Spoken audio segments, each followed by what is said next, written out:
Boa tarde a todos. Somos vencedores, por estarmos aqui nessa tarde, depois de uma tempestade, como a que tivemos. Significa que temos fé e temos esperança em nossos corações. Então, que Jesus possa abençoar cada um de nós com suas bênçãos de paz, de amor e de luz. Havia um homem que, perdendo todas as suas esperanças, ele deu-se por vencido. Ele estava prestes a renunciar ao seu trabalho, renunciar à sua família e à sua vida. Mas, como diz o dito popular, a esperança é a última que morre. Então, ele decidiu procurar um ancião que diziam era sábio e morava num bosque. E chegando lá, ele pediu ao ancião para lhe dar algum motivo para que ele não desistisse de tudo. E o ancião, ele falou: "Você está vendo essa samambaia e esse bambu?" Ele disse: "Estou vendo." Então, quando eu plantei as sementes da samambaia e do bambu, no primeiro ano, a samambaia cresceu muito, verde e viçosa, mas nada nasceu da semente do bambu. Mas eu não renunciei ao bambu. No segundo ano, a samambaia cresceu ainda mais, ficou mais verdejante, mais viçosa, e nada nasceu da semente do bambu, mas eu não renunciei ao bambu. No terceiro ano, nada nasceu da semente do bambu, mas eu não renunciei ao bambu. No quarto ano, novamente, nada nasceu da semente do bambu, mas eu não renunciei ao bambu. No quinto ano, um pequenino broto nasceu do bambu. Mas perto da samambaia era algo assim insignificante. E eu não renunciei ao bambu. No sexto ano, o bambu cresceu mais de 20 metros. Durante todos esses anos, ele estava lançando raízes que o sustentassem. Aquelas raízes que nasceram durante todos aqueles anos eram fortes para que ele sobrevivesse e ele tivesse a sustentação necessária para que ele continuasse a sua vida. E aí o ancião olhou para aquele homem e disse: "Se você não alcançou aquilo que você almeja, não renuncie às coisas que você mais ama, porque talvez você esteja apenas lançando raízes." E mais uma curiosidade sobre os bambus. Os bambus, durante o inverno, para aguentar o peso da neve e do gelo, eles se curvam de maneira assim incrível. E conforme o inverno vai embora e vem chegando a primavera e o sol vai derretendo a neve, vai derretendo o gelo, o bambu volta a se erguer, sem se quebrar. Talvez com algumas lascas, alguns arranhões, mas ele volta a ficar verde e viçoso. E Paulo, na sua epístola aos Filipenses, no capítulo 4, versículo 19, ele disse assim: "O meu Deus, segundo as suas riquezas, suprirá todas as vossas necessidades em glória por Cristo Jesus."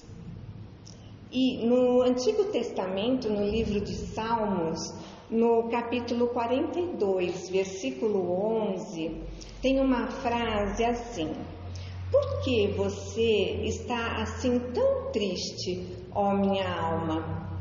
Por que você está tão perturbada dentro de mim? Ponha a sua esperança em Deus, pois ainda o louvarei. Ele é o meu Salvador e o meu Deus.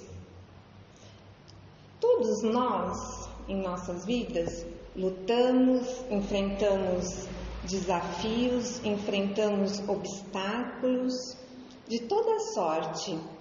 E muitas vezes nós chegamos a pensar que é tudo em vão, que nós não estamos caminhando para lugar nenhum. Mas nós não percebemos que, na verdade, nós estamos criando raízes. Raízes que irão nos sustentar, que irão nos fortalecer a cada novo desafio, a cada nova dificuldade. Isso que nós passamos vai nos dando forças para superar com mais facilidade os novos desafios.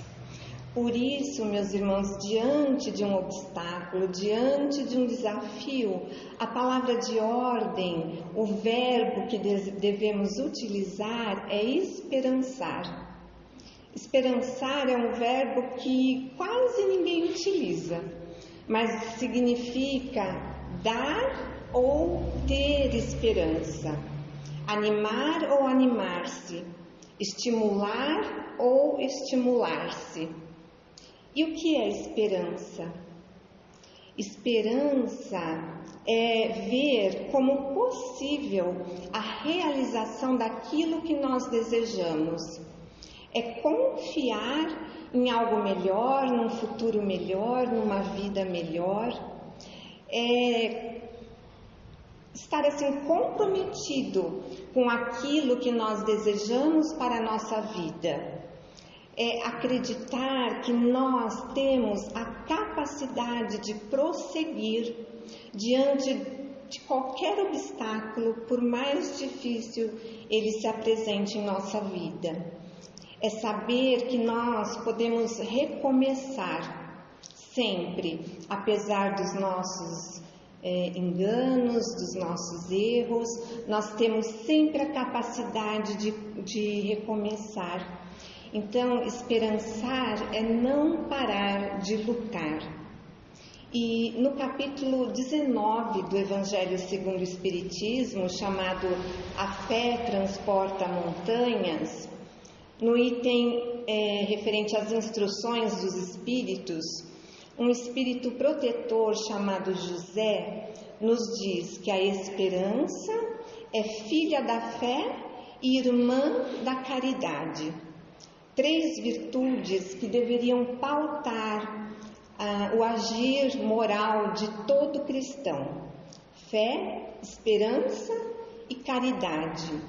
E ele diz assim: pregai pelo exemplo da vossa fé, pregai pelo exemplo das vossas obras e pregai pela vossa esperança firme, porque a confiança fortifica e põe a criatura em condições de enfrentar todas as vicissitudes da vida.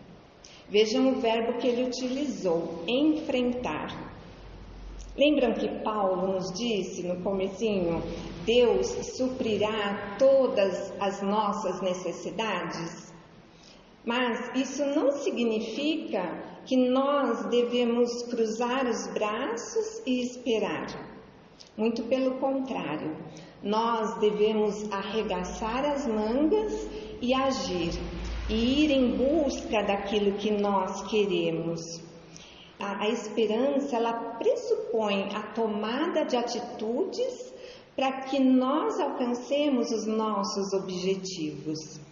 Então, a esperança, ela nos coloca num processo de ação. Quando nós nascemos, nós mergulhamos numa nova experiência. E com a bênção de Deus, nós esquecemos o nosso passado. E quando aqui chegamos, quando nascemos, é porque nós aceitamos o convite amoroso do nosso Pai Criador para vivenciar novas experiências que nos trarão novos aprendizados, que nos possibilitarão traçar novos caminhos em nossas vidas, nos redimir dos nossos erros do passado e conquistar novos valores espirituais. Porque quando nós nascemos, quando nós aqui chegamos, nós trazemos uma bagagem espiritual. E o objetivo é que quando nós partirmos daqui pelas portas da desencarnação, essa nossa bagagem espiritual seja muito mais valiosa do que quando nós aqui chegamos. Então, meus irmãos, tudo isso nos indica que a vida significa trabalho, significa ação, é um processo de ação. E a nossa jornada aqui, ela é o quê? É o fruto daquilo que nós plantamos. Porque Jesus, ele nos disse, a cada um segundo as suas obras. E nós sabemos que nem sempre a nossa passagem aqui pela Terra vai ser suave, vai ser agradável, porque a gente sabe que a gente vai enfrentar muitos desafios, muitas dificuldades, mas nós podemos ter certeza absoluta que Deus só permite um mal em nossa vida para que um bem maior se realize. E se nós estamos enfrentando alguma situação difícil, um obstáculo complicado, nós podemos ter a certeza que nós já possuímos, já angariamos maturidade espiritual para enfrentar esse desafio. Ou seja, nós já lançamos raízes suficientes que irão nos sustentar para a gente conseguir superar todas essas dificuldades, todos esses desafios. E nós sabemos também que a dor, o que é a dor, meus irmãos? A dor é aquele cachorro do pastor que traz a ovelha de volta para o rebanho. Porque quando nós reencarnamos, como eu disse, nós esquecemos o nosso passado e nós esquecemos o nosso compromisso que assumimos antes de reencarnar, de nos melhorar, de voltar com uma bagagem mais valiosa. Então, a dor é isso, ela traz a gente de volta para essa responsabilidade que nós assumimos. E todos nós sabemos que agora aqui nós estamos fazendo novos plantios para colheitas futuras. Jesus, que aqui esteve por amor a nós, porque ele, como espírito puro, espírito de luz, ele não precisava mais reencarnar nesse planeta, um planeta de expiações e provas, e passar por todas essas experiências novamente. Mas ele veio para nos ensinar através do seu exemplo e para nos resgatar dessa nossa ilusão, que quando nós aqui chegamos, nós nos deixamos levar pelas ilusões da vida material. E Jesus, ele nos deu uma linda mensagem de esperança, dizendo, isso está registrado em Mateus, no capítulo 28, versículo 20. Ele disse, e eis que estou convosco todos os dias, até a consumação dos séculos. Quando Jesus foi preso, foi condenado, foi massacrado, de uma forma aos olhos da humanidade, de forma tão humilhante, tão aviltante. Imaginem o sentimento de desamparo, de desilusão, de desesperança daqueles que o acompanhavam nessa jornada de amor. Porque eles acreditavam que Jesus iria salvá-los do jugo dos romanos. Então, imaginem como essas pessoas ficaram. Mas Jesus, ele deu a maior prova de esperança, ele trouxe a maior mensagem de esperança quando, após 3 dias, ele retornou, deixando a mensagem contundente de que a vida continua depois da morte e que para lá nós levamos todos os valores espirituais que nós aqui conquistamos, bons ou ruins, positivos ou negativos. Então, com isso, meus irmãos, Jesus nos deixou conscientes da nossa responsabilidade em executar todo aquele compromisso que nós assumimos antes de reencarnar em nossas vidas. E independente de quanto esteja sendo difícil, porque lembremos que por mais difícil, nós já temos raízes suficientes para enfrentar. Então, mesmo que a esperança queira fugir dos nossos corações, e Jesus, sabendo disso, sabendo que não é fácil vivenciar tudo isso, e por vezes realmente a esperança quer fugir, do nosso coração, Jesus, no Sermão do Monte, ele nos deixou as bem-aventuranças, que é um cântico de esperança para toda a humanidade. E isso está registrado em Mateus, no capítulo 5, versículos 1 a 12. E Jesus, lembrando as bem-aventuranças, ele nos disse: bem-aventurados os pobres em espírito, porque é deles o reino dos céus. Bem-aventurados os que choram, porque serão consolados. Bem-aventurados os mansos, porque herdarão a terra. Bem-aventurados os que têm fome e sede de justiça, porque serão saciados. Bem-aventurados os misericordiosos, porque alcançarão misericórdia. Bem-aventurados os limpos de coração, porque verão a Deus. Bem-aventurados os pacificadores, porque serão chamados filhos de Deus. Bem-aventurados os perseguidos por causa da justiça, porque deles é o reino dos céus. Bem-aventurados sois vós, quando vos injuriarem e mentindo disserem todo o mal contra vós, por causa de mim. E sabem como Jesus terminou as bem-aventuranças? Alegrai-vos e regozijai-vos, porque é grande a vossa recompensa nos céus. Nos céus. Então, lembram que ter esperança não significa esperar, significa agir?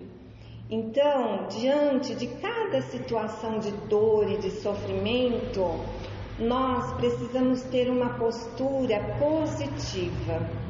Porque se nós não tivermos, como nós poderemos ser bem-aventurados, meus irmãos? Se nós tivermos em nossa mente aquele sentimento de inconformação com o que está acontecendo conosco, de revolta, se guardarmos revolta em nossos corações, se dentro de nós ficarmos alimentando sentimentos de mágoa, de vingança, e se nós não seguirmos o roteiro dos ensinamentos de Jesus, como poderemos ser bem-aventurados? Então, isso nos prova mais uma vez que a nossa vida significa ação, significa trabalho. Temos muito trabalho pela frente.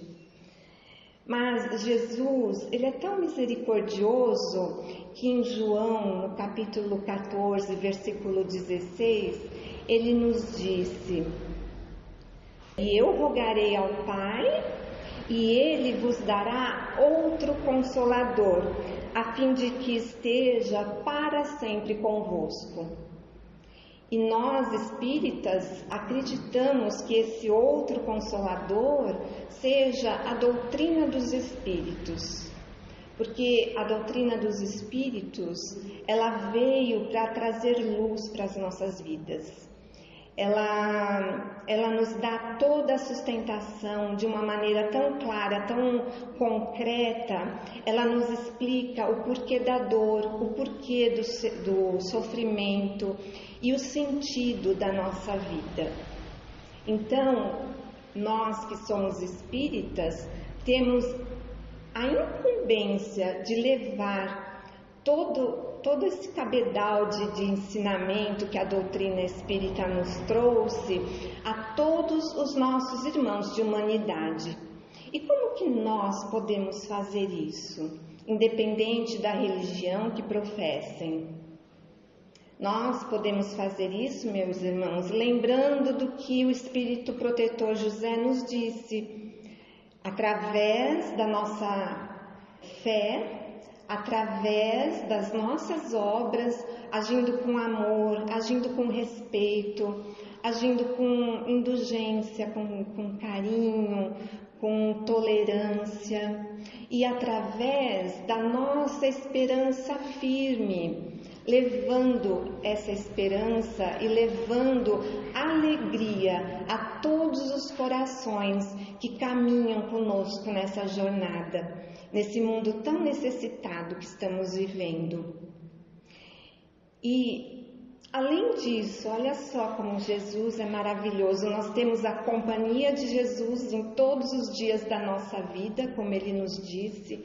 Nós temos essa doutrina espírita maravilhosa que Ele nos deixou. E, além disso, nós temos os nossos anjos da guarda. No Livro dos Espíritos existem várias perguntas e respostas falando desses amigos protetores, anjos da guarda, mentores, podemos chamar como quisermos, mas eles estão conosco e eles têm a incumbência de nos amparar, de nos orientar, de nos sustentar nas nossas dificuldades, de nos animar, então de nos esperançar. E Santo Agostinho nos diz na questão 495 do Livro dos Espíritos que esses amigos protetores estão conosco por ordem de Deus e que mesmo que estejamos em hospitais, que estejamos em locais impróprios, num cárcere, em locais de prostituição, eles nunca estão separados de nós. Eles estão sempre conosco, nos inspirando, nos animando, procurando nos ajudar. Só que nós não conseguiremos captar a mensagem desses irmãos, desses amigos protetores, se nós estivermos mergulhados na tristeza, na revolta, no medo. Então, a gente precisa ter uma atitude positiva diante da vida para conseguir captar tudo isso, toda essa ajuda, todo esse manancial de ajuda que vem do alto para nós.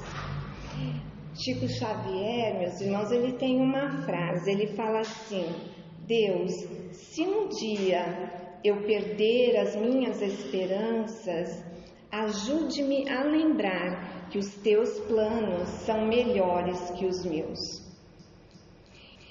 Então, meus irmãos, se estamos passando por alguma dificuldade, que nós possamos mudar o foco da nossa atenção.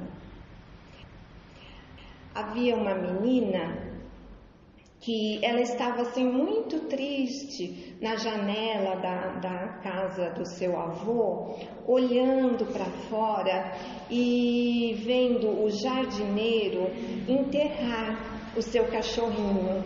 aquele amigo de tantas brincadeiras, de tantos anos de alegria, e ela chorava muito. E o seu avô, vendo aquela cena, ele ficou muito condoído. E ele se aproximou da menina, deu um abraço nela, chamou ela para dentro e levou-a para uma outra janela da casa. Abriu a cortina e aí ele mostrou um pé de rosas amarelas que estava no fundo do quintal. E ele falou: "Você está vendo aquele pé de rosas amarelas? Você se lembra que você ajudou a plantá-lo? Era só um galho com alguns espinhos e hoje está assim bonito, cheio de flores." E a menina, enxugando as lágrimas, deu um sorriso, porque aí ela começou a ver que havia borboletas bailando em volta daquele pé de rosas, havia abelhas pousando nas rosas, e ela foi se acalmando e foi serenando o seu coração, e aquele avô, ele ficou feliz, porque ele conseguiu tirar o foco da atenção daquela menina. E ele disse: quando você estiver em uma janela que a paisagem lhe cause muita tristeza, sem que você possa mudar essa paisagem, tente mudar o foco da sua atenção. Então, meus irmãos, nós precisamos ter consciência que os obstáculos da nossa vida nos ajudam a criar raízes para que a gente fique cada vez mais forte, assim como os bambus.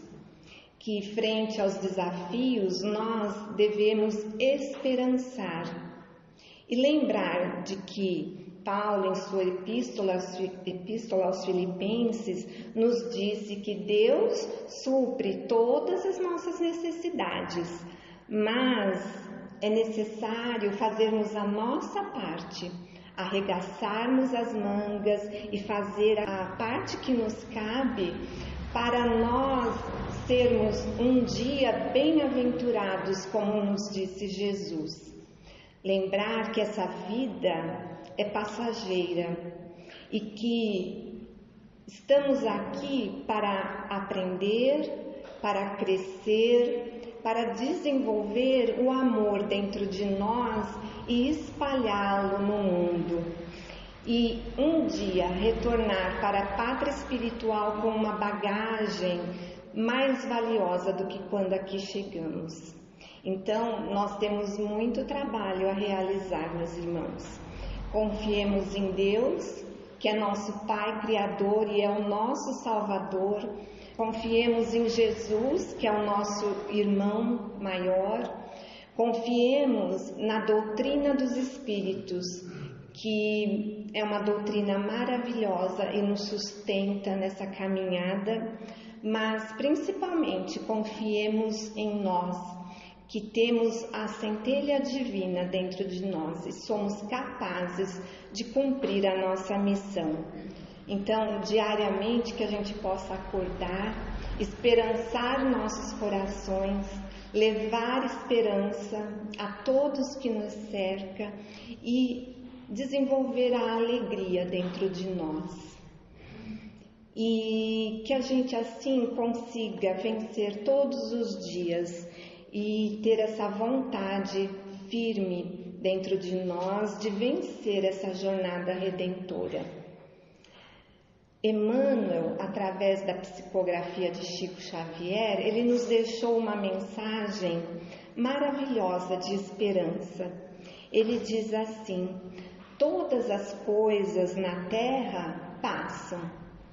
Os dias de dificuldades passarão. Passarão também os dias de amargura e solidão. As dores e as lágrimas passarão. As frustrações que nos fazem chorar um dia passarão.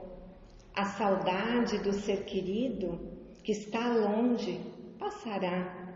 Dias de tristeza, dias de felicidade, são lições necessárias que na terra passam, deixando no espírito imortal as experiências acumuladas.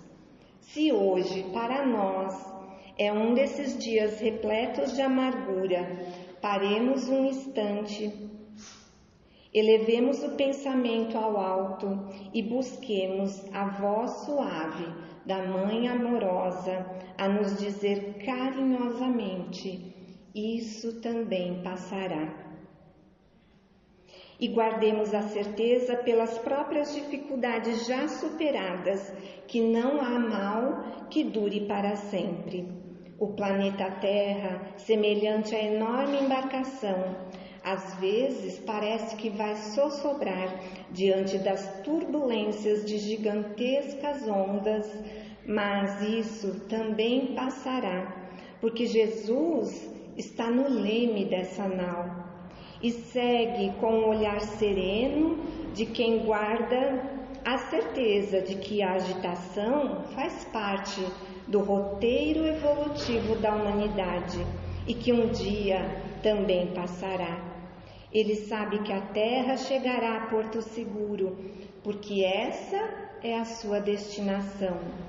Assim, façamos a nossa parte o melhor que pudermos sem esmorecimento e confiemos em Deus, aproveitando cada segundo, cada minuto, que por certo também passarão.